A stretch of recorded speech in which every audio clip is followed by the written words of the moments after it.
सभी को नमस्कार। आज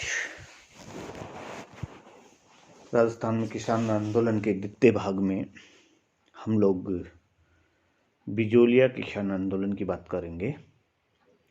हमने पिछली कक्षा में राजस्थान में किसान आंदोलन के तात्कालिक कारणों की या पृष्ठभूमि की बात की थी। उसमें से एक आज बिजोलिया किसान आंदोलन पर संक्षिप्त चर्चा हम लोग करेंगे।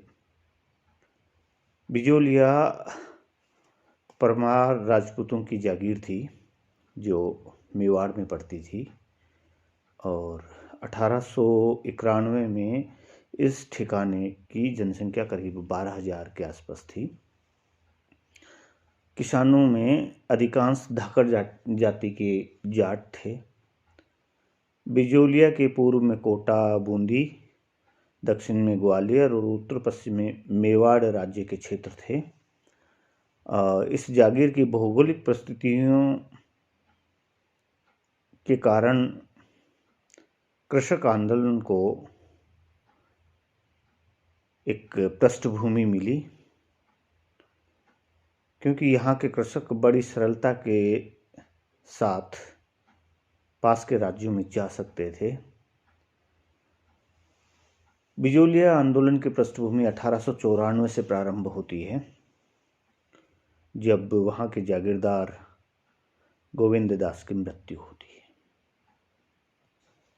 1894 तक बिजोलिया के कृषकों और जागीरदारों के मध्य कोई विशेष तनाव नहीं था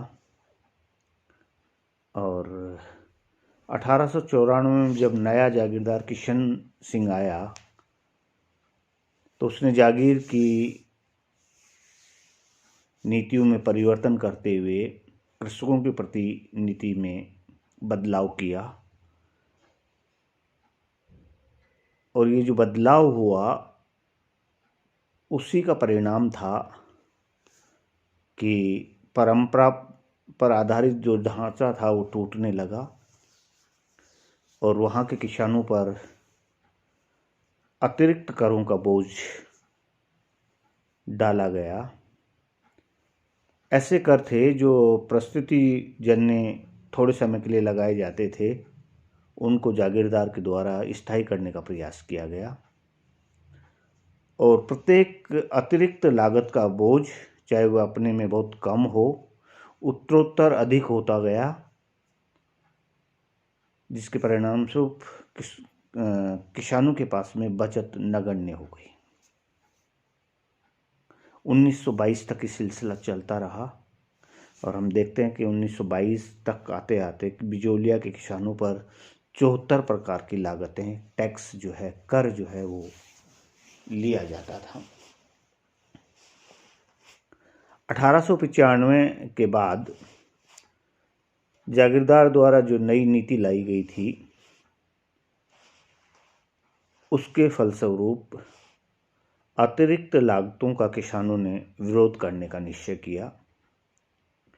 उन्होंने पहले मेवाड़ के महाराणा तक अपनी बात पहुंचाने का प्रयास किया और उनको विश्वास भी था कि महाराणा लागतों और बेगारों को कम करवा देंगे। 1897 में 2 गांवों के पटेल, नानजी और ठाकरी को उदयपुर महाराणा से मिलने के लिए भेजा गया। ये लोग 6-7 महीने तक वहाँ ठहरे भी, लेकिन निराश होकर इनको लौटना पड़ा। महाराणा से इनकी भेंट नहीं हो पाई। महाराणा ने एक सहायक माल हाकिम को ठिकाने की लागतों की जांच करने के लिए भेजा जरूर। महाराणा ने जागीरदार को चेतावनी भी दी कि 1-2 लागतें कम कर दो, लेकिन समस्या का कोई हल नहीं हुआ। जागीरदार ने बल्कि नानजी और ठाकरी दोनों पटेलों को दंडित भी किया। हताश किसानों ने जागीरदार के समक्ष अपनी शिकायतें, अपनी मांगे रखी। 1904 के आते आते जागीरदार ने कुछ रियायतें जरूर दी, लेकिन 1906 में किशन सिंह की मृत्यु हो गई और उसकी जगह उसका एक निकट संबंधी पृथ्वी सिंह वहाँ का जागीरदार बना। और 1904 में जो रियायतें दी गई थी उनको उसने पुनः लागू कर दिया और अपने ठिकाने के कर्मचारियों को अधिक लगान वसूल करने के आदेश दे दिए। जिसके परिणाम स्वरूप इस अन्यायपूर्ण नीति के खिलाफ वहाँ के किसानों ने खेतों में हल चलाना छोड़ दिया, जमीन को पड़त रखा और ग्वालियर तथा बूंदी में जाकर जीवन निर्वाह करने लगे। 1914 में जब पृथ्वी सिंह की मृत्यु हो गई और उसका उत्तराधिकारी अवश्य था और जिसके कारण जागीर का प्रबंधक कोर्ट ऑफ वार्ड्स अर्थात महाराणा को दे दिया गया, नियंत्रण में चला गया। लेकिन किसानों को कोई राहत नहीं मिली। एक दूसरा कारण था लागतों के साथ साथ में किसानों के आक्रोश का या असंतोष का अफीम की खेती का कम होना।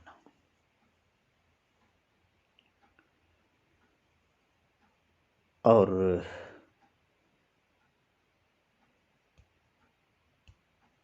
अफीम की खेती चाहे किसान को लाभ कम हो, लेकिन व्यापारियों के नगद राशि पेशगी दे देने से कृषक की कुछ सहायता होती थी।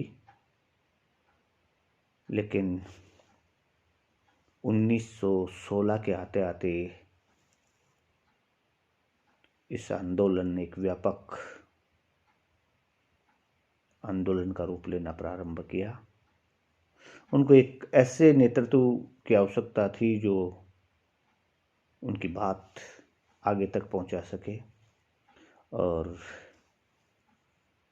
1916 में विजय सिंह पथिक बिजोलिया पहुंचे और यहाँ के स्थानीय नेताओं के माध्यम से उन्होंने किसानों के मध्य अपना स्थान बनाया,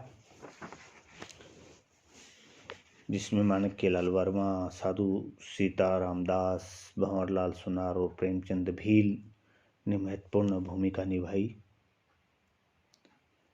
विजय सिंह पथिक ने किसानों को पंचायतों के माध्यम से संगठित किया और प्रथम विश्व युद्ध के लिए युद्ध कोष में धन देने से मना कर दिया।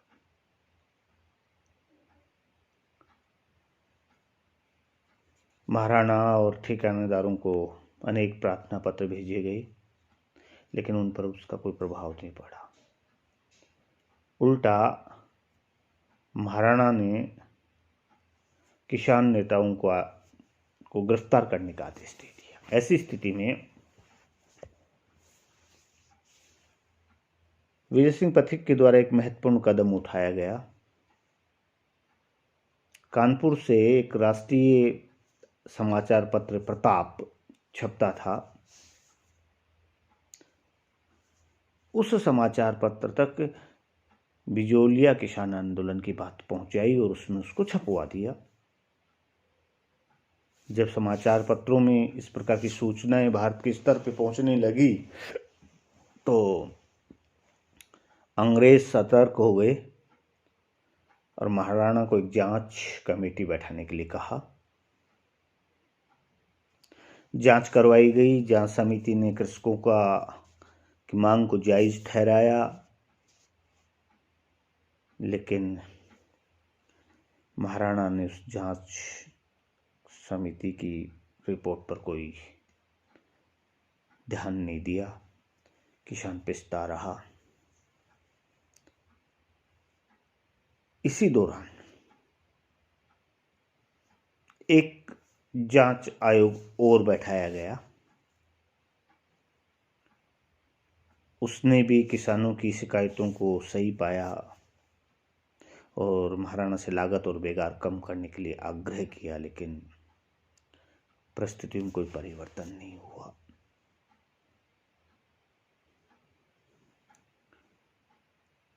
मेवाड़ स्थित अंग्रेज रेजिडेंट ने महाराणा को बिजोलिया आंदोलन को कुचलने की सलाह दी।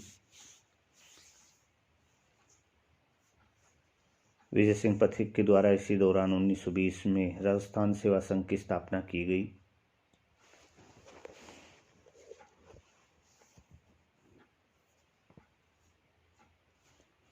जागीरदार मांगों को मानने के लिए तैयार नहीं थे, तो रेजिडेंट दमन करने की सलाह दे रहा था। भारतीय समाचार पत्रों में बिजोलिया किसान आंदोलन जोर पकड़ता जा रहा था। इधर 1920 में राष्ट्रीय स्तर पर असहयोग आंदोलन प्रारंभ हो चुका था। 1921 के आते आते इस आंदोलन से निपटने में अंग्रेज सरकार कठिनाई महसूस कर रही थी। तो राजपूताना में कृषक आंदोलन फैलता जा रहा था। बिजोलिया के बाद में बेगू, पारसोली में यह आंदोलन प्रारंभ हो चुका था, क्योंकि सभी जगह किसानों की दशा प्राय एक जैसी थी। जागीरदार न्याय देने के लिए तैयार नहीं थे, महाराणा सहयोग करने के लिए तैयार नहीं था, और अप्रैल 1921 में बेगू, परसोली और अन्य ठिकानों के 100 प्रतिनिधियों ने महाराणा से मिले, लेकिन कोई निष्कर्ष नहीं निकला। 1921 में चांदखोरी खेरी नामक स्थान पर जागीरदार के द्वारा बर्बर अत्याचार किए गए। लोग महाराणा के पास शिकायत लेके गए, महाराणा ने मिलने से मना कर दिया। उसने मेवाड़ भीलकोर की सहायता मांगी आंदोलन को दबाने के लिए, और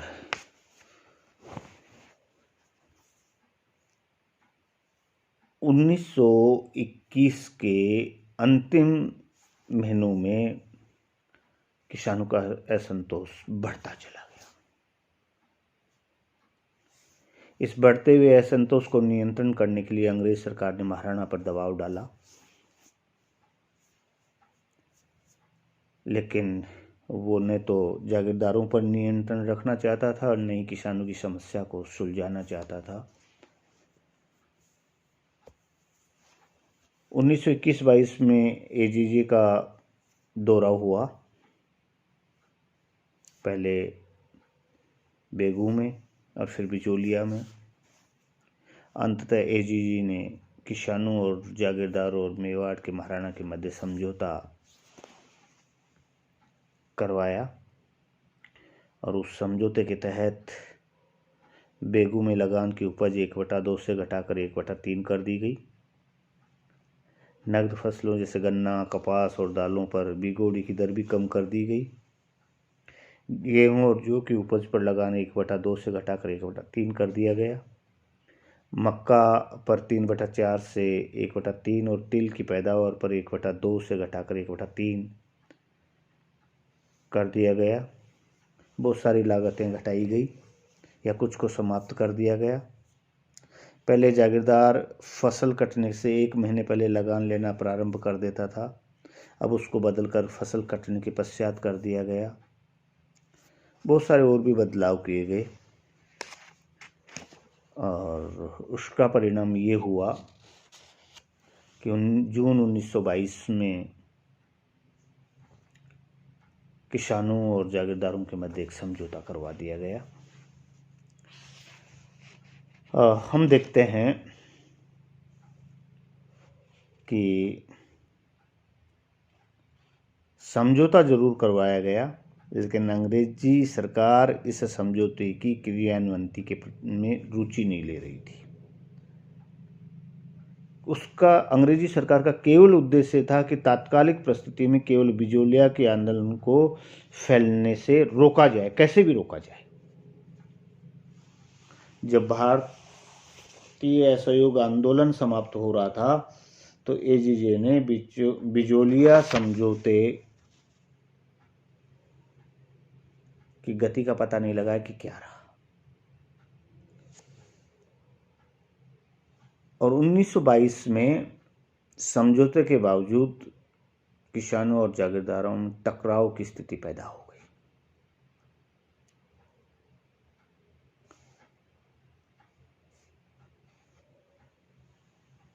बिजोलिया का जागीरदार उस समझौते को लागू करना नहीं चाहता था, बल्कि उसने 1923 से 1926 के मध्य किसानों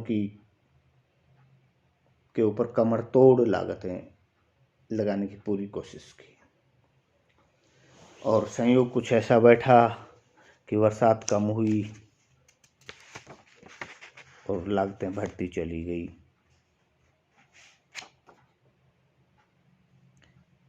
1926 में भूमि बंदोबस्त के प्रस्ताव लाए गए।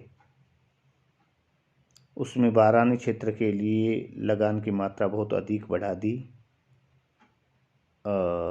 संचित क्षेत्र के लिए लगान अपेक्षाकृत कम रखा गया।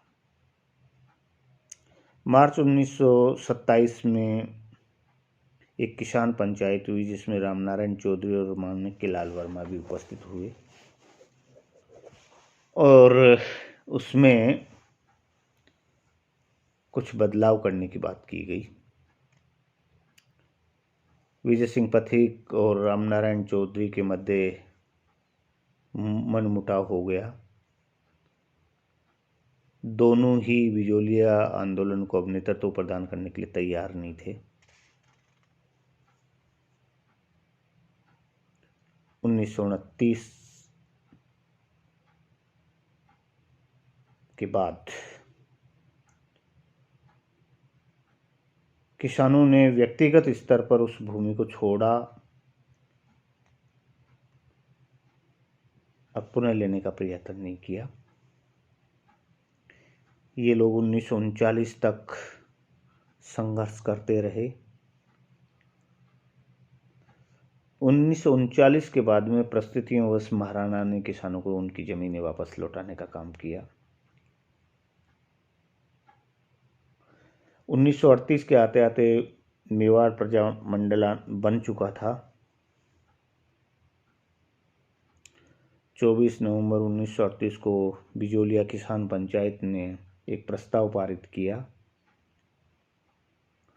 कि वे उस आंदोलन में भाग नहीं लेंगे जो मेवाड़ प्रजामंडल द्वारा आरंभ किया जाएगा।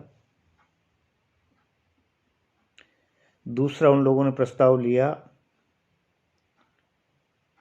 यदि उन्हें माल भूमि वापस दे दी जाए तो भविष्य में किसी भी आंदोलन में भाग नहीं लेंगे।